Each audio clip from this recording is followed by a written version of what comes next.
नीलगढ़ नाम का एक छोटा और शांत गांव था। उसी गांव में हीरालाल नाम का एक सीधा सादा इंसान अपनी पत्नी सरला और बच्चों के साथ रहता था। वो गांव में ठेले पर ताजी सब्जियां बेचकर अपने परिवार का गुजारा करता था। एक दिन जब वो सब्जी बेचकर लौट रहा था, अचानक जोरों की बारिश शुरू हो गई। हीरालाल ने पास के एक पुराने पेड़ के नीचे अपना ठेला रोका और बारिश थमने का इंतजार करने लगा। जब बारिश बंद हुई और वो घर की ओर चलने ही वाला था, तभी कुछ बदमाश उसके पास आ गए। बदमाश बोले, और ठेले वाले, आज जितनी सब्जी बेची है उसमें से कुछ हिस्सा हमें भी दे। हीरालाल बोला, भैया आज ज्यादा सब्जी नहीं बिकी, मुश्किल से घर चलाने लायक ही कमाई हुई।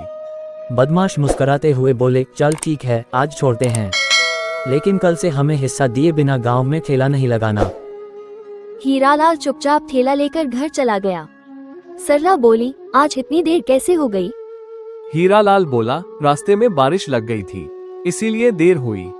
सरला, ठीक है, मुंह हाथ धो लो, खाना परोस देती हूँ। हीरालाल, माफ करना सरला, समय नहीं है, मुझे अब सब्जी मंडी से नई सब्जियां लानी है। सरला मुस्कुराई, गाय का दूध निकाल लिया है, तुम निश्चिंत रहो, मैं घर संभाल लूंगी। अगली सुबह हीरालाल सबसे पहले गांव के बुजुर्ग भोला काका के घर सब्जी देने गया। भोला काका बोले, बेटा मुझे लगा बारिश के कारण तू नहीं आएगा। हीरालाल बोला, काका चाहे आंधी आए या तूफान, मैं आपको सब्जी देने जरूर आऊंगा। हीरालाल, काका, ममता, सरला को आपके बगीचे के अमरूद बहुत पसंद है, क्या कुछ अमरूद मिल जाएंगे? भोला काका, क्यों नहीं बेटा, ये लो मीठे मीठे अमरूद, जब भी चाहिए मुझसे बेहिचक मांग लेना। अगली सुबह फिर वही बदमाश रास्ता रोकते हैं। बदमाश आज जो भी कमाई करेगा सब हमें देगा। हीरालाल, नहीं दूंगा, मेरी मेहनत की कमाई है। बदमाश गुस्से में, बहस मत कर, अभी सब्जियों के ठेले को पलटते हैं। और वे उसकी सारी सब्जियां सड़क पर फेंक देते हैं।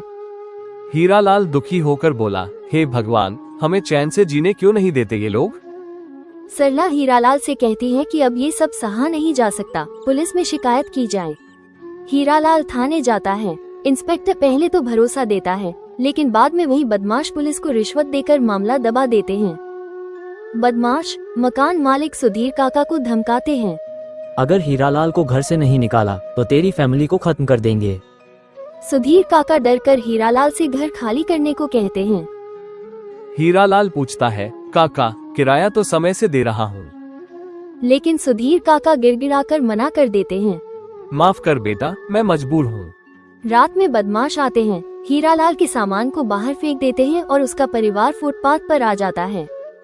अगली सुबह हीरालाल की आंख एक बच्चे के चिल्लाने से खुलती है। वो देखता है कि एक छोटा बच्चा तेज गाड़ी के सामने आने वाला है। हीरालाल दौड़कर उसे बचा लेता है और खुद थोड़ा घायल हो जाता है। बच्चे की माँ, आपने मेरे बेटे की जान बचाई है, मैं आपकी यह मदद कभी नहीं भूलूंगी। वही महिला और उसका पति, जो दरअसल जिले के कलेक्टर होते हैं, हीरालाल से उसकी पूरी कहानी सुनते हैं। कलेक्टर उसे थाने ले जाकर पुलिस से पूछते हैं, तुमने शिकायत के बाद क्या कार्रवाई की? कलेक्टर सख्ती से आदेश देते हैं, गुंडों को अभी पकड़ कर लाओ। गुंडे पकड़े जाते हैं और कबूल करते हैं कि उन्होंने पुलिस को रिश्वत दी थी। कलेक्टर, हीरालाल, तुम्हारा नुकसान मैं भरपाई करूंगा, ये लो कुछ पैसे। हीरालाल हाथ जोड़कर बोला, साहब मुझे आपके पैसे नहीं चाहिए, आपने न्याय दिला दिया, वही बहुत है।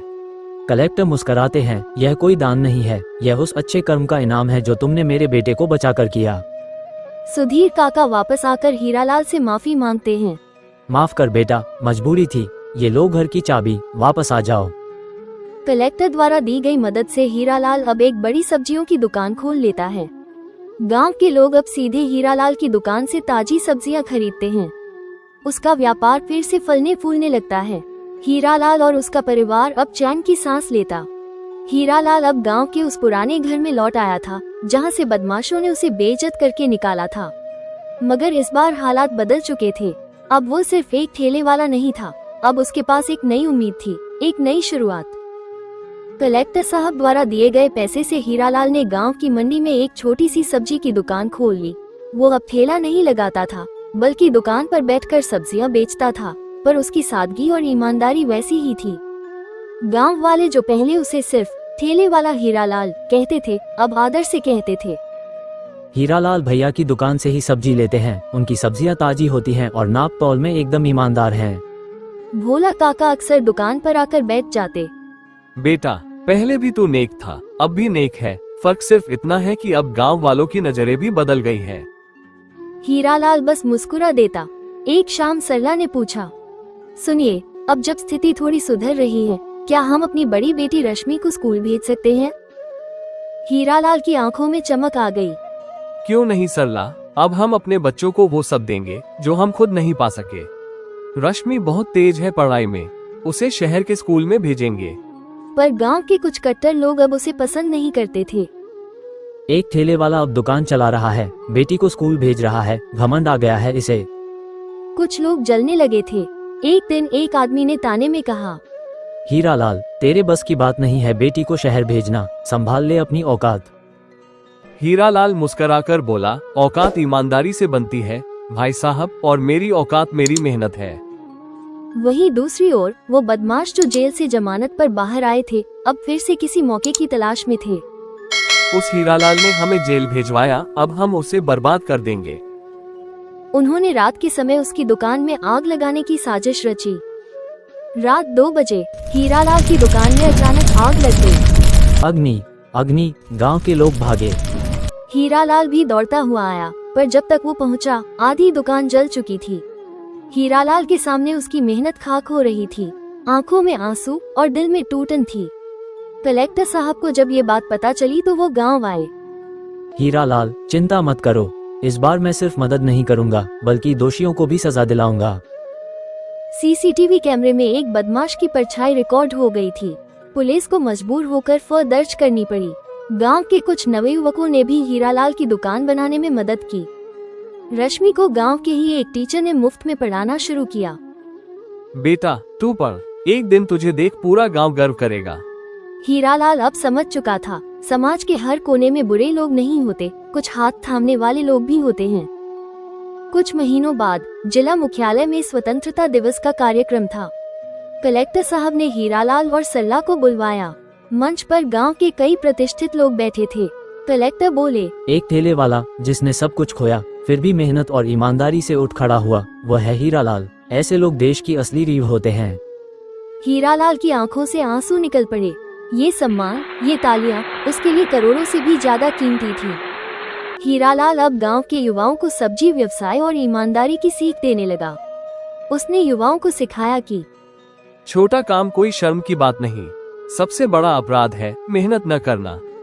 गांव में अब कई छोटे छोटे स्टॉल खुल गए, जहां गरीबों ने मेहनत से व्यापार शुरू किया।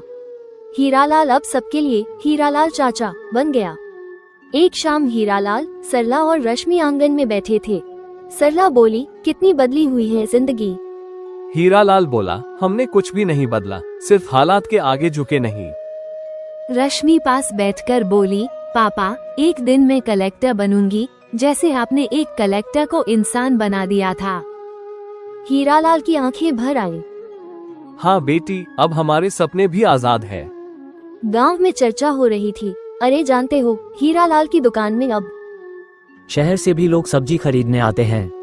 हाँ, और उसकी बेटी रश्मि तो स्कूल में टॉपर निकली है। स्कूल में समारोह था। मुख्य अतिथि के तौर पर वही कलेक्टर साहब आए थे जिनके बेटे को हीरालाल ने बचाया था।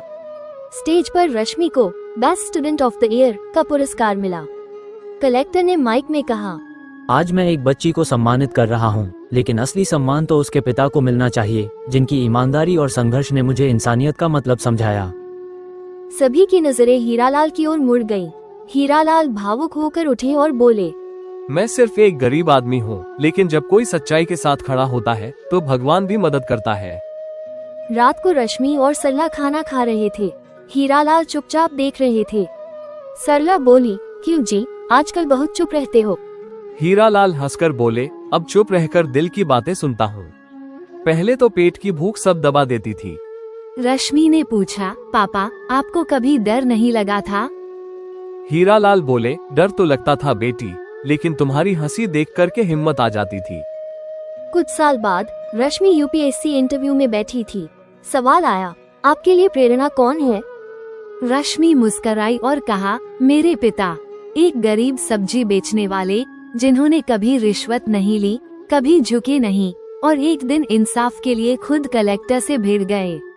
रश्मि की मेहनत रंग लाई, वो IAS ऑफिसर बनी। गांव में जब उसकी नियुक्ति की खबर आई, लोग ढोल नगाड़े लेकर हीरालाल के घर पहुंचे।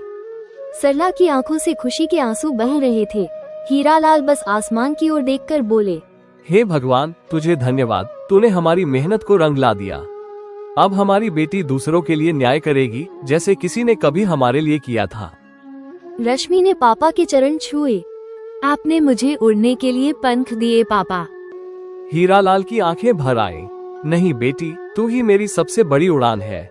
जहाँ ईमानदारी होती है, वहाँ सपनों को जमीन मिलती है, और जहाँ सपना जिंदा होता है, वहाँ से ही एक नई सुबह जन्म लेती है।